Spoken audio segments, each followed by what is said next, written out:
Hello again, Sagittarius. Thank you so much for dropping by para manood ng reading. Ito yung reading mo for this week. Check natin yung energies, no?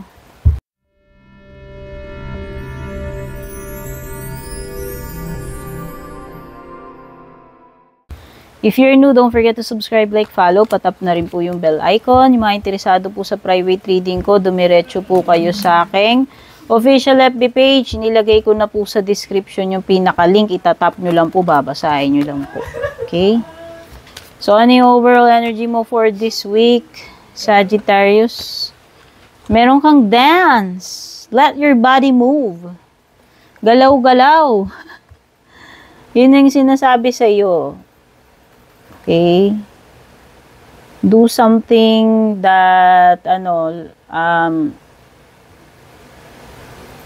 nagbibigay sa iyo ng sirkulasyon ng dugo. O baka masyado ka ng stagnant, sedentary, hindi ka na, puro ka na lang work, nakaupo, wala ka na sigurong physical, or wala ka ng, tawag dito, hindi ka na ba nagkakaroon ng time para sa katawan mo, sa well-being mo, hindi ka na ba nakakalabas?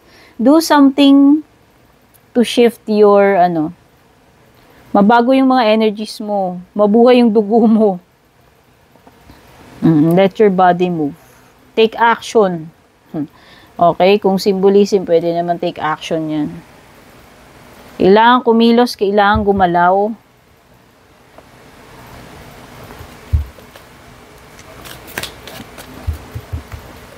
Kailangan ng movement. Huwag maging stagnant. Yun yung pinaka-message ng card mo this week.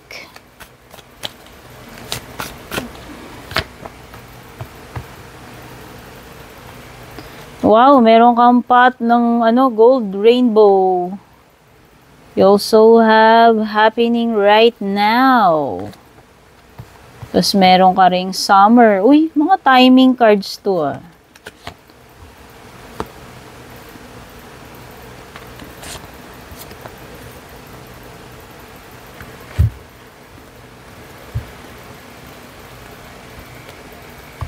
Okay, yun lang. Meron akong nakikitang di maganda dito sa area ng unexpected. Check muna natin yung mga tarot cards.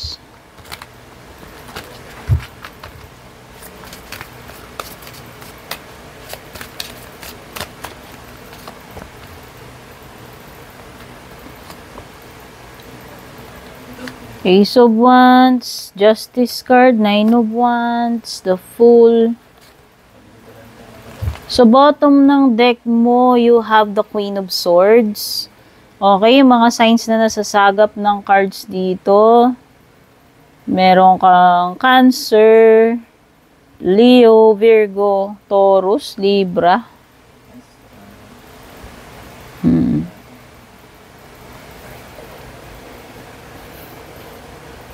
Wow, so meron ka marireceive na blessing or wish na matutupad para sa'yo this week, Sagittarius. Yun yung sinasabi ng rainbow card mo. Ayan. Meron kang aanihin dito, magbubunga yung mga pinaghirapan mo. Merong abundance na paparating sa'yo. Meron ding good luck. At meron pang pag-asa, kung halimbawa yun ang hinihintay mong sign, ng paglitaw ng rainbow na yan, ay nangangahulugan na may pag-asa dun sa situation na iniisip mo, no? All you need to do is be patient.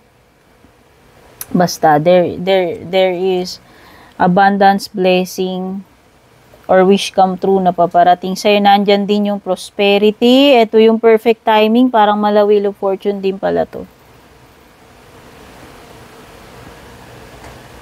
Kaya kung feeling uninspired ka, bored ka, huwag ka mag-alala kasi paparating na yung mga results na inaasahan mo.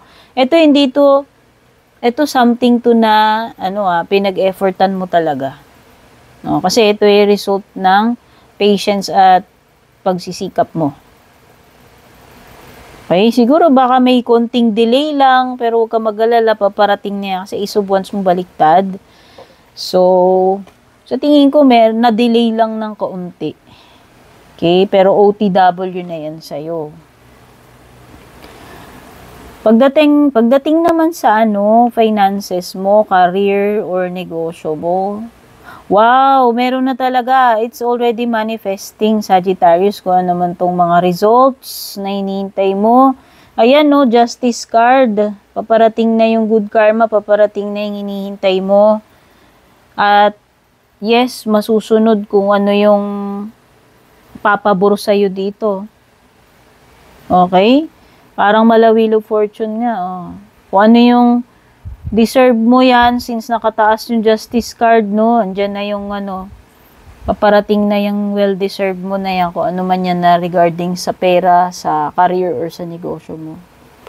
Sabi nga dun, mga results ng hard work mo eh. Okay? Happening right now na yan, this week na yan. Pagdating naman sa bahay, sa family, merong timing dito. Waxing quarter, the mother within. 3 to 6 months pa. Ano man tong related sa family ninyo or sa bahay na ina-expect mo, no? Mga 3 to 6 months pa yan. Ayan, no, may waiting period pa, oh. Okay, yung related sa family mo or sa bahay, kung patungkol man saan yan. Kaya pala para dito parang may delay din dito eh. Pero ano lang naman, slight lang, hindi naman super tagal. Yun nga lang, months kasing timing na binibigay dito bago pa mabigyan ng katuparan yan or bago dumating, ma-receive kung ano man yan na tungkol sa family mo or sa bahay.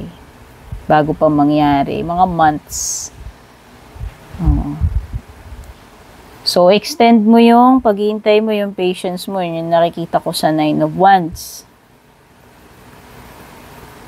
Pero wag kang magi-give up ha. Yun yung pinaka-advice sa'yo ni 9 of Wands. Pagdating naman sa love life mo, romantic connection.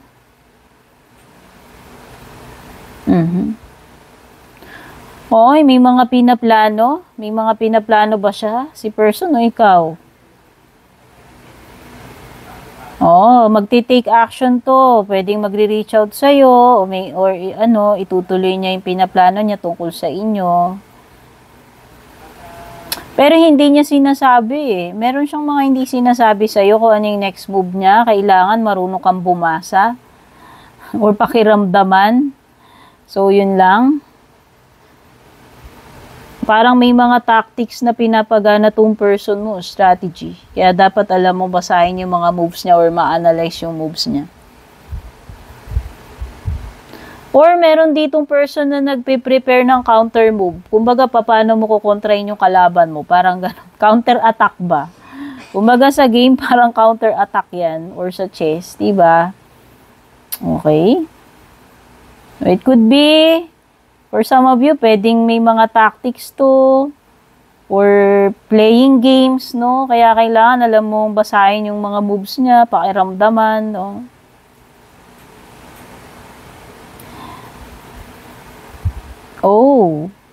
So nakikita ko dito, pwedeng iniisip niya na naive ka, pwedeng iniisip niya syunga-syunga ka, hindi mo alam, no? Ayan. Yes, yun yung nafe-feel ko. Parang tinitest ka or tinitignan niya eh. Kung madali ka ba niyang maiisahan, no? So, the area of the unexpected naman, you have broken vase. Nako, so, pwedeng may mga pagsubok, hardship, or misfortune na maranasan dito na hindi mo inaasahan kasi, no? Ito yung area ito yung hindi mo maiiwasan, the unexpected, no? So, basta nakikita ko dito, pwedeng may trials or crisis na pwedeng mong pagdaanan. Pwedeng may mga pressures, may mga burdens, mga setbacks, no? Or hardships. Maaari kang mawalan ng faith, no? Kasi lumitaw yung Hierophant mo, baliktad, pero have faith lang, magdasal. Magdasal palagi, mabisa naman ang prayers. Okay, tsaka meron ka naman chance na ipagkaloob sa'yo, ayan, no, mabibless ka rito. So, ipag-pray mo lang yung mga part na hindi mo kaya or yung mga unexpected na yan at gawin mo lang yung part mo, no? All will go well, yun naman ang nakikita ko. Kasi meron din something dito na may pag-asa pa, ayan, di ba, lumitaw dyan. So, kahit na may mga panggulat dyan, unexpected na mga problema, hardship, crisis, no, pagsubok, importante nagdadasal ka. And nakikita ko masusurvive yan this week. Check na natin. Kailangan mo lang gumalaw, kumilos o maksyon. No, yun yung sinasabi ng card mo. Check natin yung closing message for you, Sagittarius. No? Ito yung nahugot natin, clear cognizance. At ang pinaka-message mo, clear cognizance. Trust in any thoughts that come into your mind about a situation. So, this is your intuition. Trust your intuition this week, Sagittarius, no? Trust in any thoughts that come into your mind about a situation or person. Ito yung sinasabi ko yung sa love life mo.